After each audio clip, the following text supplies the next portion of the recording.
দর্শক মণ্ডলী, আমাদের এলাকার অবস্থা দেখে। সাতক্ষীরা জেলা আসন উপজেলা কচুয়া গ্রামে, আমার নিজের গ্রাম। আমি যাচ্ছি পানি ঠেলে হেঁটে। অ্যাকচুয়ালি হাঁটুর সামনে পানি ছিল এখানে, কিন্তু পানি অনেক কমে গেছে।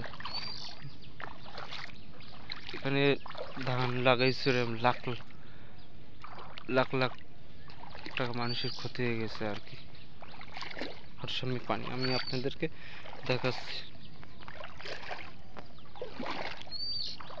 কাদামাটি রাস্তা, মানুষের যাতায়াতেরও সমস্যা হচ্ছে, সাধারণ মানুষ ভোগান্তিত হচ্ছে। দর্শক আপনারা দেখেন, আমরা বলি না স্মার্ট বাংলাদেশ, স্মার্ট উন্নয়ন, এই স্মার্ট উন্নয়ন মানুষ যেতে পারে না।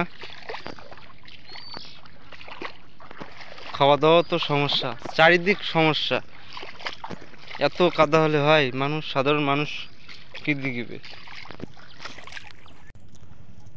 বুঝতে পারছেন? আমাদের এলাকার এই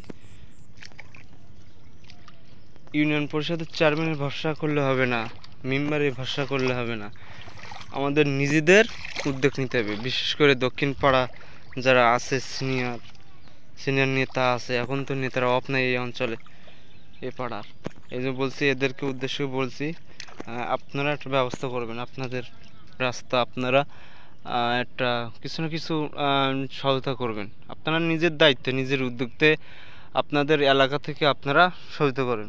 মেম্বার অথবা চেয়ারম্যান, ওয়ার্ড মেম্বার, এদের ভরসা করলে হবে না, করলে অনেক ক্ষতিগ্রস্ত হয়ে যাচ্ছে।